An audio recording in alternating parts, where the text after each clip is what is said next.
भैरवपुर एक ऐसा गांव था जहां शाम ढलते ही सन्नाटा गहरा हो जाता था।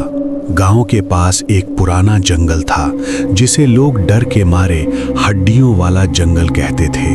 गांव वालों का कहना था कि रात के समय वहां एक भयानक आत्मा घूमती है जिसे सब कंकाल बाबा के नाम से जानते हैं। इसी गांव में नौकरी के सिलसिले में मोहन आता है। शहर का रहने वाला मोहन इन बातों पर विश्वास नहीं करता और गांव के बाहर जंगल के पास ही एक पुराना मकान ले लेता है। पहली रात सब कुछ सामान्य रहता है और मोहन चैन से सो जाता है, लेकिन दूसरी रात उसे बाहर से खड़खड़ाने की आवाज सुनाई देती है, जैसे कोई हड्डियां घसीट रहा हो। वो खिड़की से बाहर देखता है पर वहां सिर्फ धुंध और सन्नाटा होता है। तीसरी रात जब मोहन अपने कमरे में बैठा होता है, अचानक दरवाजे पर दस्तक होती है। वो डरते डरते दरवाजा खोलता है, लेकिन बाहर कोई नहीं होता। नीचे देखने पर उसे जमीन पर सफेद राख और टूटी हुई हड्डियां दिखाई देती हैं।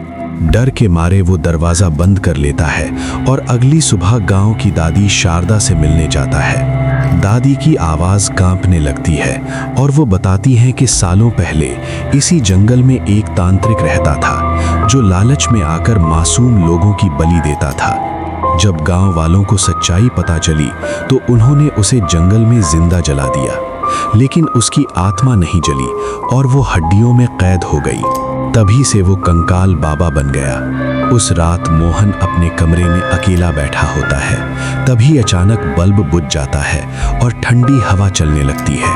अंधेरे में एक डरावनी आवाज गूंजती है, मुझे पूरा शरीर चाहिए।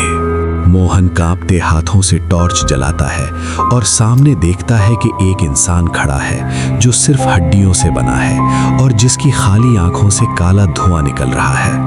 कंकाल बाबा उसकी ओर बढ़ते हुए कहता है, हर 100 साल में कोई एक मुझे पूरा करता है। मोहन पीछे हटता है, चीखना चाहता है, लेकिन उसकी आवाज नहीं निकलती।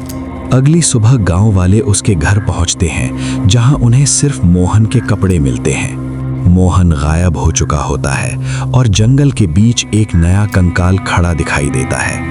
तभी सबको एहसास होता है कि कुछ आत्माएं मरती नहीं, वो बस पूरा होने का इंतजार करती हैं।